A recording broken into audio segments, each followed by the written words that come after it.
everything revolved around William and Harry. A role that was both her destiny and her greatest achievement. Diana completely changed royal motherhood. Completely turned it on its head. But Diana was from a broken home. Diana was brought up in a very unhappy household. It was cold, it was miserable. And the odds were stacked against this shy nanny right from the start. Married into a family firm shackled by tradition, with a husband ill-prepared for fatherhood. Charles, basically brought up by nannies. A princess who was never afraid to break royal protocol. She was setting the standards for her children. Desperately trying to provide a normal childhood to two extraordinary boys. Diana always wanted them to have a normal as upbringing as possible. As her marriage unraveled on the world stage, she fought to protect her children from the press. I hope you can find it in your hearts to understand and to give me the time and space that has been lacking in recent years. How did Diana create a revolution in royal motherhood? We examine the secrets behind her unique parenting style and ask how her sons have learned to live with the tragedy of her loss.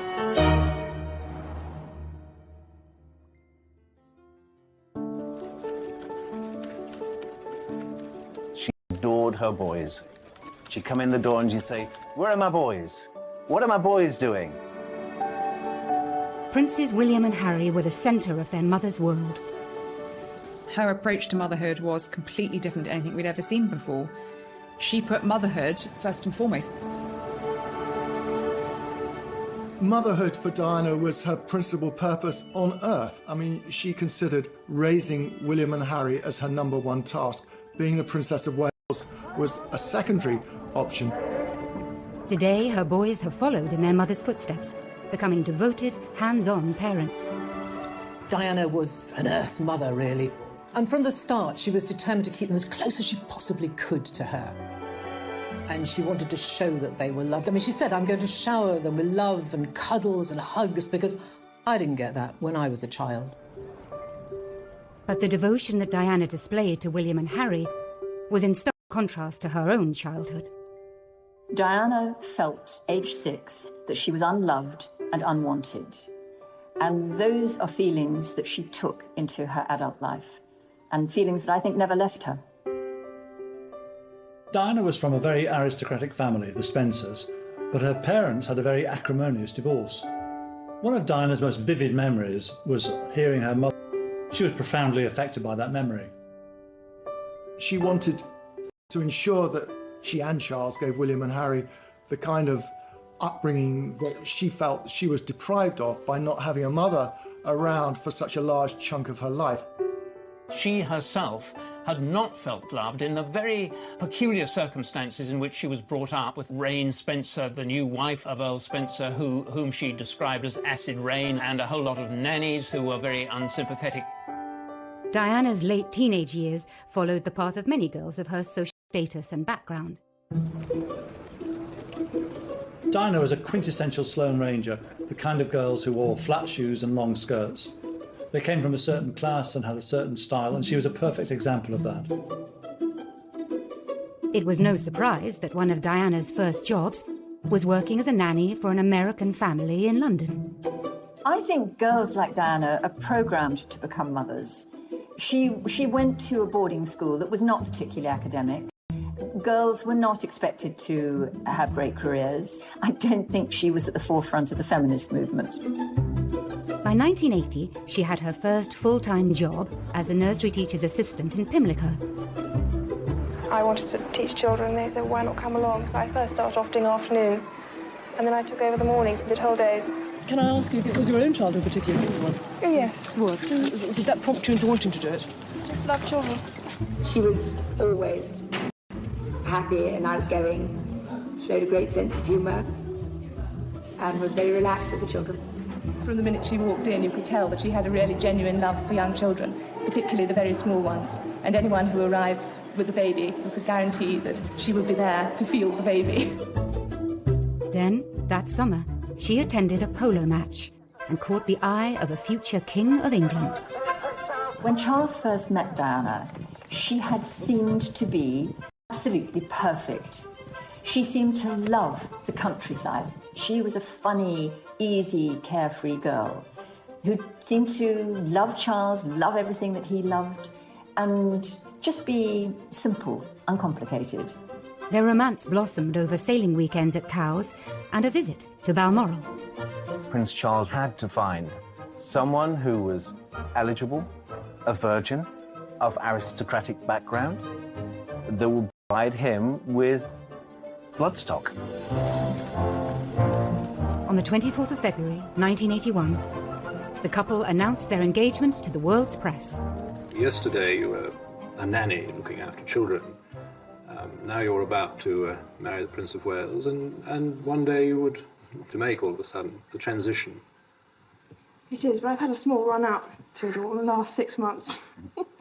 And next to Prince Charles and I can't go wrong. There with me.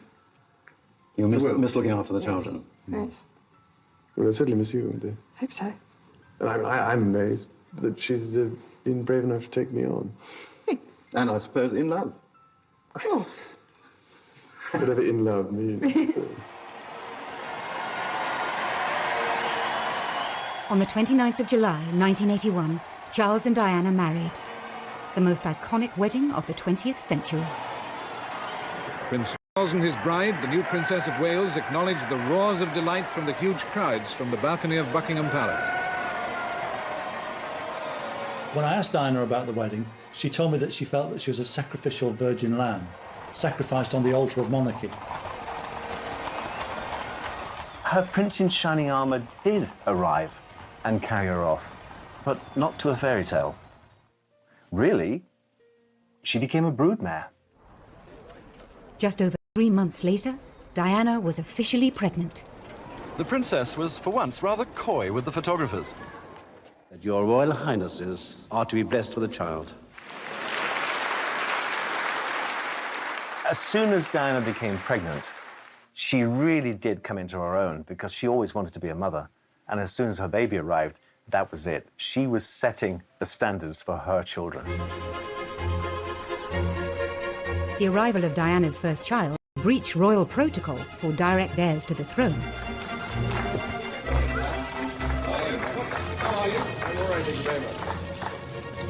Diana was the first to give birth in a hospital. I mean, that was unusual at the time.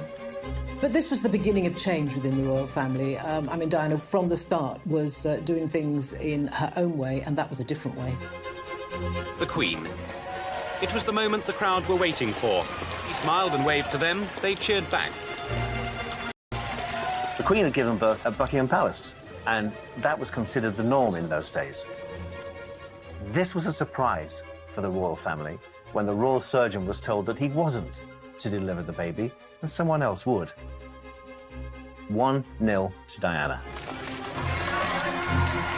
Diana had broken the rules and won. But she was soon to discover that being a royal mother would become a series of battles that would ultimately end in all-out war.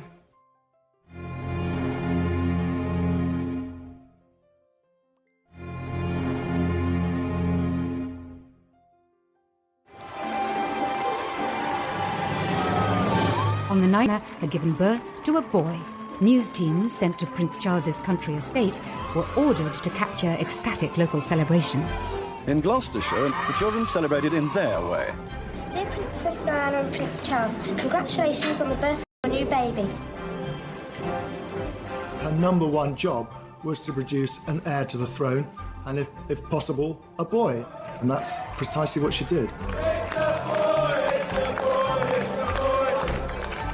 They were both very, very happy when their son was born. You know, that was a real boost. Charles could not have been happier. Charles and Diana's new baby was now second in line to the throne. They have been saying, well done, Charlie, let's have another one. On the programme of events. Bloody hell, give us a chance. Have you thought of a name yet, sir? Have you thought of a name yet? No, we thought of one or two. Is the princess well? Any bit of an argument about it.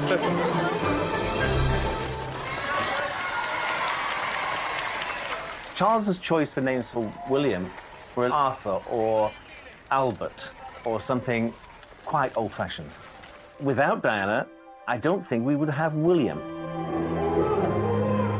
Diana may have won the battle to choose William's name, but 6 weeks later, at his christening, she was to feel powerless. Royal christenings are formal occasions. This is a moment of history that's going to be replayed for decades, and so it's important to get things right. William was baptised in the music room at Buckingham Palace. But Diana wasn't consulted about what time would work best for her baby, and the morning didn't go well. It was feeding time for William, and it wasn't a great time for having their photographs taken, where she had to control a young baby who was getting restless. He was grisly, he was crying, and she was, I think, mortified by this.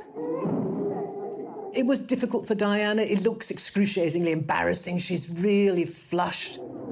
And Diana and Charles are just trying to make William stop crying. So it didn't look a very relaxed occasion, I must say. She famously put her finger in his mouth to stop him crying. I mean, it was a brilliant piece of enterprise by Diana.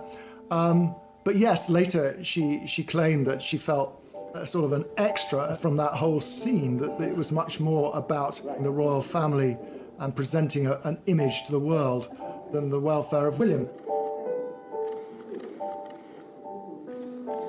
In her eyes, the royals put duty first and childcare second.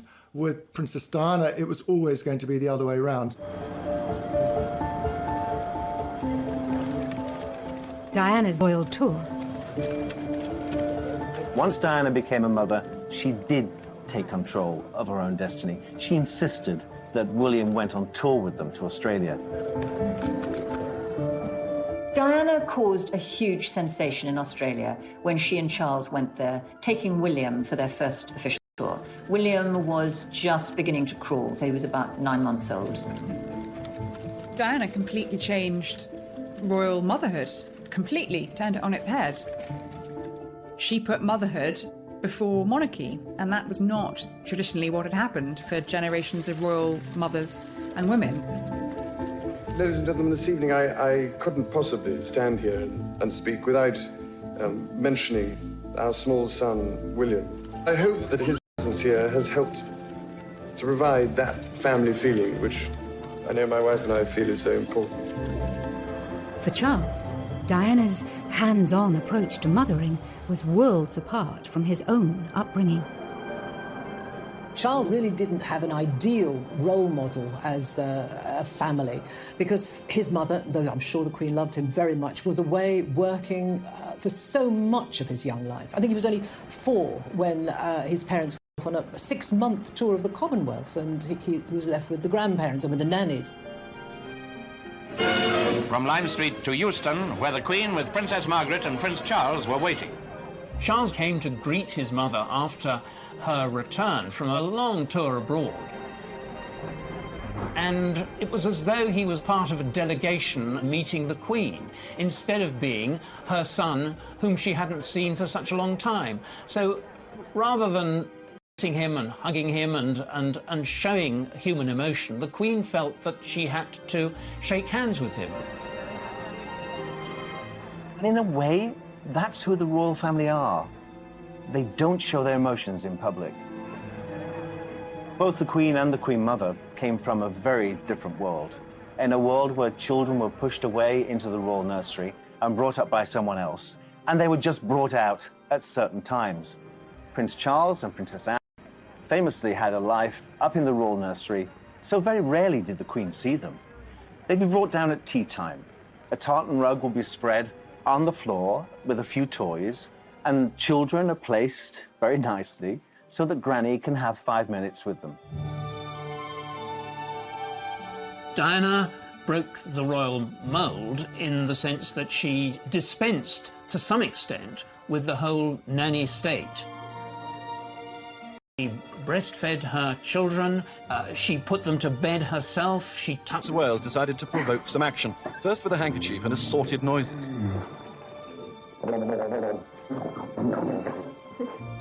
Charles was keen to demonstrate his desire to be a domesticated dad. In the early days, Diana and Charles really enjoyed things like bath time with William. And Diana admired the fact that Prince Charles spent a lot of time with his son. Charles understood the need to love. He did love. He understood the need to be secure. But again, I just don't think didn't have the role models. I think it was Charles' special saying he handled it well.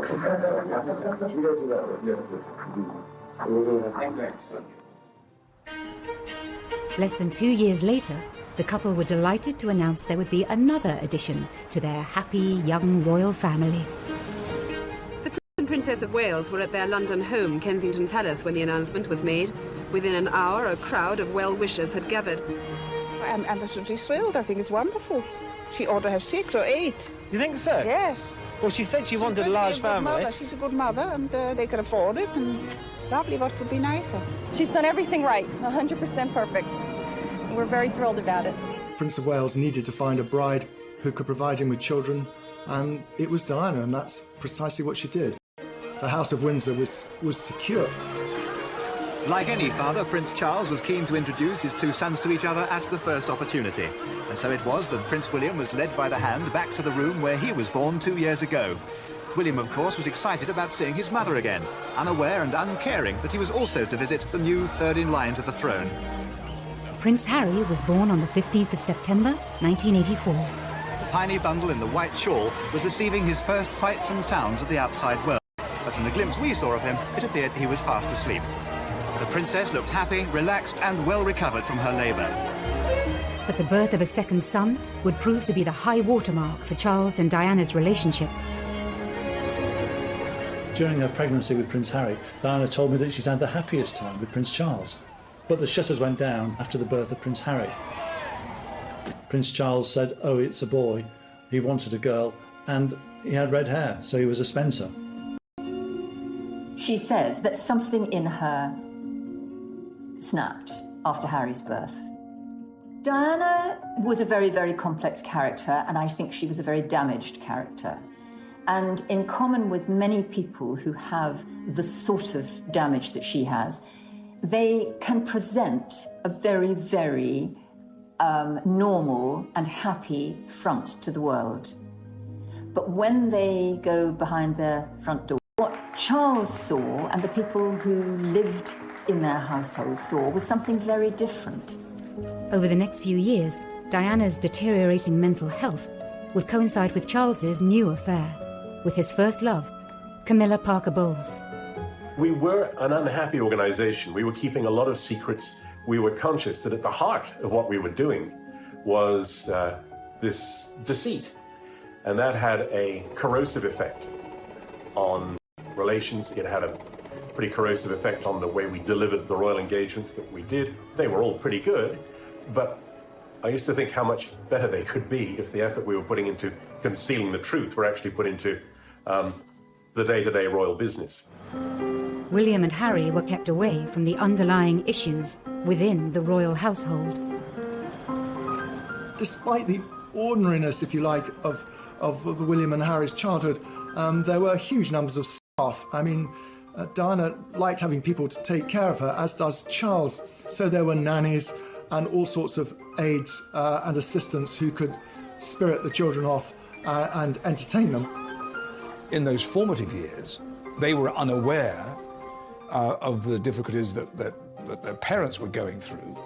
And I suppose in that sense, they were quite privileged because there were people like me, the team that I had, the other members of the household staff, that were able to be part of this entertainment group that gave them laughter, certainly. Diana always encouraged her children to call all her staff by their first name.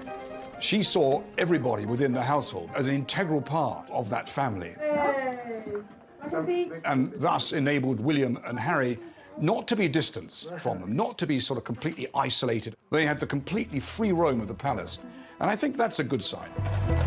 But by the late 80s, cracks in the marriage were wider than ever. Diana always told me that she and Charles, whatever their differences, tried never to row in front of or because of the boys. And I do think they tried to be good parents in that way. I honestly don't think Harry ever really knew quite how bad things were between his parents. William certainly did. Diana herself talked about William passing tissues under the bathroom door because, he heard his mother crying because of what was going on in the marriage. And him declaring that he wanted to be, when he grew up, he wanted to be a policeman so he could take care of mummy. I mean, enchanting sort of anecdotal evidence but nevertheless, it was evidence that William was aware that something wasn't quite right. I think William and Harry were protected during this time because they were away at school. I'm sure it's much the same as many people who go to boarding school. They don't really know what's happening to their parents on the outside. She sprinted past the other mums to finish a close second. But for all the best intentions of protective grown-ups, William and Harry's childhood innocence would soon be shattered. Within a couple of years, their parents would be openly fighting it out in the full public glare, in what became known as the War of the Waleses.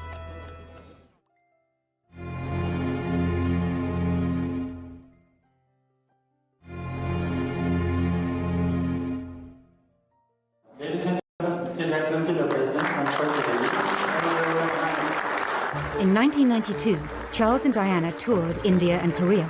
It proved to be a PR disaster. Diana appeared to be reveling in revealing the cracks in her marriage, with missed kisses, isolated photo calls, and moments of misery. In the UK, a series of newspaper stories had created a tabloid feeding frenzy. The scene is now set for a major circulation war between the tabloid newspapers, at the very centre once again, the private lives of the Prince and Princess of Wales. Now the boys were older, more aware. The breakdown of their parents' marriage could no longer be hidden from them. It was very difficult for William and Harry to have to listen to their parents' marriage disintegrating in public. It must have been a nightmare for them. The Queen was forced to step in, and by the end of the year, the boys' parents decided to formally split. The separation was announced by the then Prime Minister John Major. It was a very defining moment for the entire world to see. It is announced from Buckingham Palace that, with regret, the Prince and Princess of Wales have decided to separate. Their Royal Highnesses have no plans to divorce, and their constitutional positions are unaffected. This decision has been reached amicably, and they will both continue to participate fully in the upbringing of their children. I think the boys were very unhappy and sad when they separated, but they knew it was coming. I mean, Diana told them, and Charles spoke to them too, about what was going to happen. So during the week, the boys would still be in their same bedrooms at Kensington Palace, and every weekend they would then go to Highgrove for the weekend anyway, and that sort of routine carried on. And at one stage, one of the boys said to Diana, actually they were now getting double everything because they got 2 holidays, 2 skiing holidays, 2 summer holidays. And of course they were sad, but William certainly realised that his parents just no longer could live under the same roof. I think Harry said he didn't see enough of either of his parents because they were constantly shuttling between the two as the separation happened. They both saw a lot of things that a lot of young children aren't. Public and private pain that her boys were exposed to. Diana then made a shock announcement, inspired in part by her desire to give more time to her children, away from the spotlight. When I started my public life 12 years ago, I understood the media might be interested in what I did. Clearly, Diana had snapped at that point, feeling that the media were intruding on her privacy, but more importantly, on the privacy of her children. But I was not aware of how overwhelming that attention would become, in a manner that's been hard to bear. She felt if she retired from public life, it would give her breathing space. Time to be with William and Harry, time to repair her relationship with them. I hope you can find it in your hearts to understand and to give me the time and space that has been lacking in recent years. Of course, her focus was going to be very much on the boys. I mean, I think she wanted to be around more to perhaps to talk to them, to help them if they wanted it, to discuss their lives. My first priority will continue to be our children, William and Harry, who deserve as much love and care and attention as I am able to give. as well as an appreciation of the tradition into which they were born. A month after her separation from their father, Diana treated William and Harry to a surprise holiday on a remote Caribbean island. We arrived on the island of Nevis, free of the press for 2 days. She was there with 2 friends of hers that had their children. She'd sort of, picked up 2 roaming children within the hotel and said, "Look, come and play with my sons." They were the same age group. She became the Pied Piper of Nevis for a while, just gathering in these people from this small plantation inn. I've always said that this holiday with Diana's friends was probably one of the best holidays that she'd actually had. This is a rare glimpse of the real Diana, seen here with 8-year-old Harry, now removed from the restraints of royal protocol and hidden from the gaze of the press. Diana is free to be the fun-loving, hands-on mum. This was a new chapter for Diana as a mother. She and Charles were now modern co-parents, sharing the duty of raising their sons. They got very used very quickly to having these 2 lives, one life with Diana and one with Charles. But of course they were as devoted holidays, and they loved being with the rest of the royal family and doing all those things they did.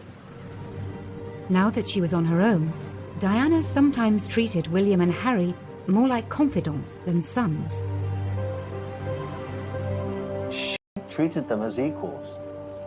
And in many ways, they were adults before they should have been.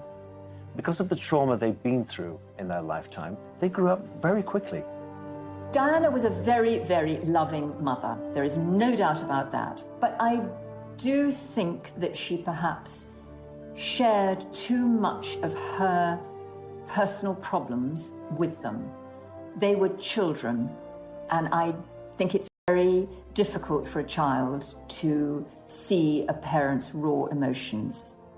William once very shrewdly observed about being with Diana that there's always a crisis with Mummy and things are much calmer with Papa. Yet there was one area of her life that Diana was determined to keep private from her sons. I think Diana would have trodden very carefully when she was introducing new men into the boys' lives. I think that was always uppermost in her mind. And I think many of her relationships were secret. She tended to conduct these relationships when the boys were away at school. She was very conscious that it would be difficult for William and Harry if there was a strange man around the house. And that actually didn't happen very often. 1 or 2 called in when the boys were there, but she treated it in a fairly light-hearted way, and the children didn't get confused by it. But when a new woman came into her sons' lives, Diana was anything but light-hearted. In 1993, Charles hired Tiggy Leg Burke as a nanny to the boys. The relationship between former royal nanny Alexandra Legg Burke, or Tiggy as she's better known, and the Princess of Wales has been the source of much speculation ever since she first appeared in royal circles. Diana was said to have resented her high-profile role as Girl Friday and mother figure to Princes William and Harry. Diana accused Legg Burke of falling pregnant with Charles's child and was furious with the nanny for allegedly smoking constantly in front of the boys. Diana let it be known in no uncertain terms that she was extremely jealous, and she became vindictive about Tiggy Leg Burke, who became a central figure in the boys' lives after the separation. They really got on so well with Tiggy, but for Diana, it must have been hard. She knew that they were out and about enjoying themselves, hugging, sharing with another woman. A possessive Diana was determined to keep her boys in Kensington Palace, as close to her as possible. When it comes to Gordonston in Scotland, insisting on nearby Eton instead. That schooling gave William the opportunity to spend time with his schoolmates at their home, and, virtually every other day that during term time, his schoolmates were invited back to Kensington Palace. Eton is the perfect choice of school for a royal child, really, because the Queen at Windsor Castle is just across the river, and William and Harry did both go and visit the Queen and their grandfather and have tea with them, or they knew people. They were comfortable there. It was the right choice, I think. But just as life seemed to be settling for the boys, a new round of public warfare broke out between their parents. Then there were the television programmes. This time, the headlines were of their own making and took the War of the Waleses to a whole new level. First, Charles was interrogated into confessing his infidelity by Jonathan Dimbleby on ITV. Did you try to be faithful and honourable to your wife when you took on the vow of marriage? Yes, absolutely. And you were? Yes. Until it became irretrievably broken down. Then Diana rubbed salt into old wounds a year later, when Martin Bashir made the scoop of the century on BBC One's Panorama. Do you think Mrs. Parker Bowles was a factor in the breakdown of your marriage? Well, there were 3 of us in this marriage, so it was a bit crowded. It's hard to imagine what it must have been like to walk down the streets of Eton or Windsor and see the newspaper headlines about Diana, about Charles, because unfortunately Charles and Diana did wage their war very publicly, and that was very hard for the boys. I know that everyone around them tried to shield them, but it wasn't possible, and it was very hurtful for them. All of that, they would have been teased about it. The embarrassment for them, I think just, it's beyond belief. Her primary concern throughout all the War of the Waleses was for her children, what they would think. She said, I worry how other boys will treat them. Because sometimes children can be cruel. Even aristocratic children going to boarding school can be quite barbed. Charles and Diana finally divorced on the 28th of August, 1996. Life for all the Waleses had at last reached a new normal, and Diana was free to become the woman and the mother that she could never be before. I think she began to put her life together. She then felt, OK, I'm my own woman, I'm going to get on with it, I'm going to do things my way, and if I'm not representing the royal family, I'm going to represent the very best of me, and I know what I'm good at. I'm good at giving tender, loving care. But just 1 year later, almost to the day of the divorce papers coming through, William and Harry's lives would once more be thrown into turmoil and total tragedy.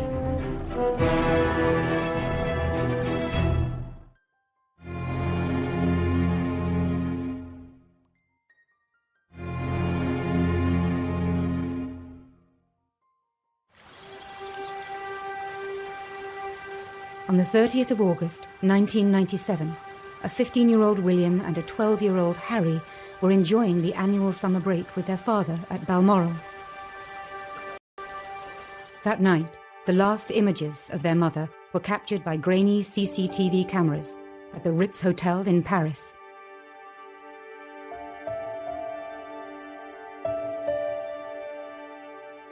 Imagine what it's like being a fairly young boy and your mother dies very, very suddenly, very, very dramatically.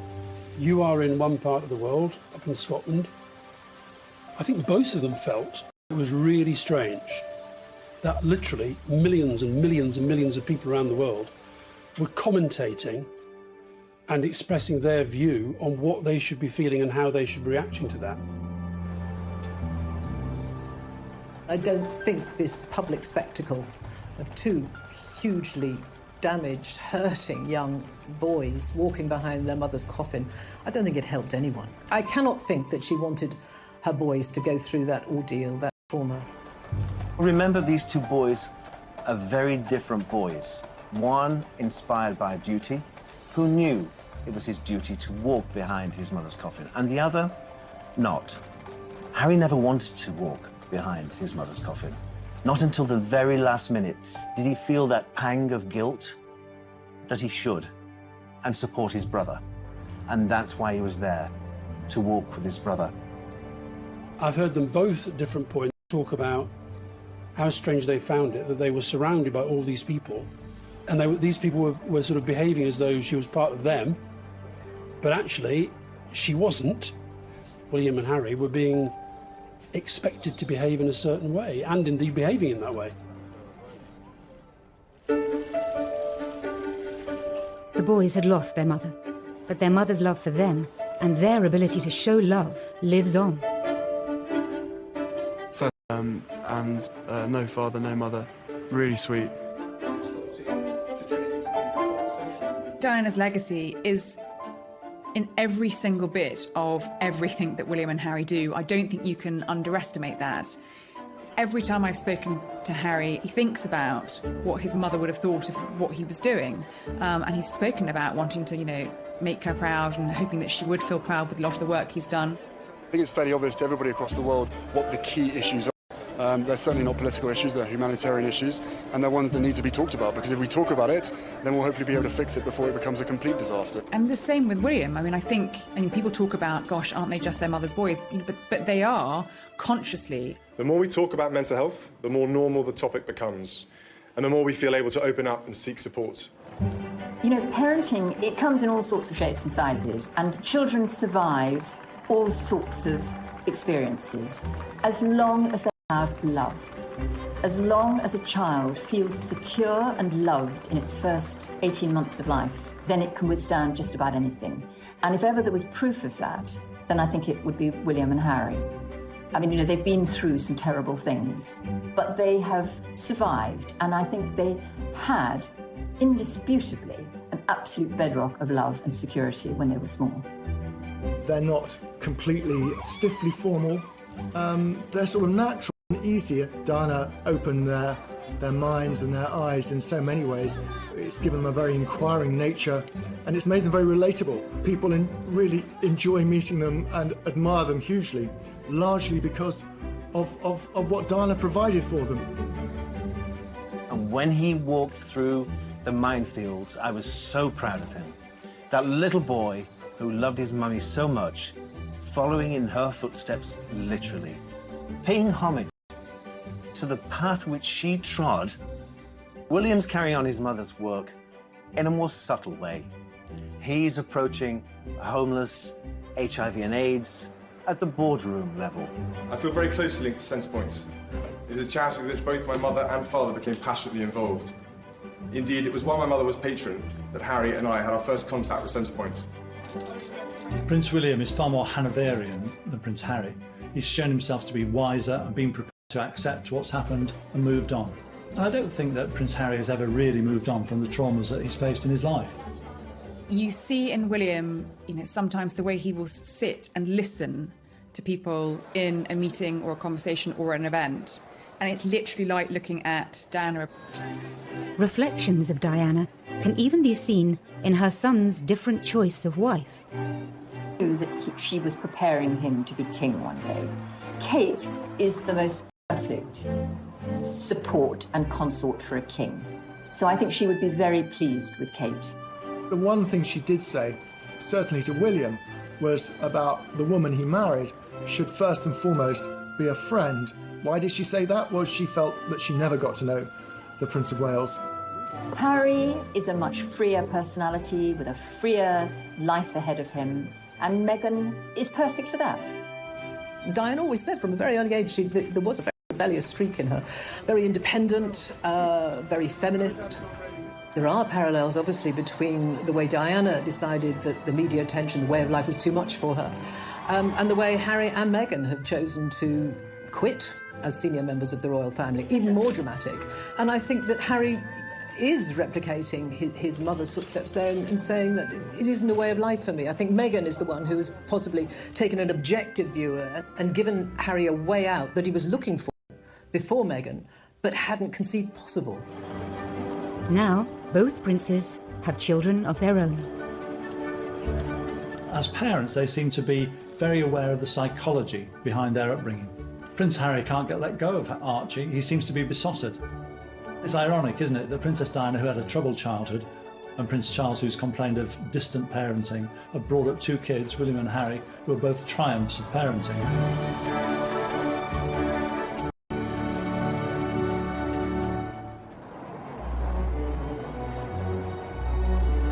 As a mother, Diana was loving, fun, and completely devoted, changing the royal family in ways that we are only now beginning to understand. she was a one-off. We are still talking about her now. Diana completely changed royal motherhood.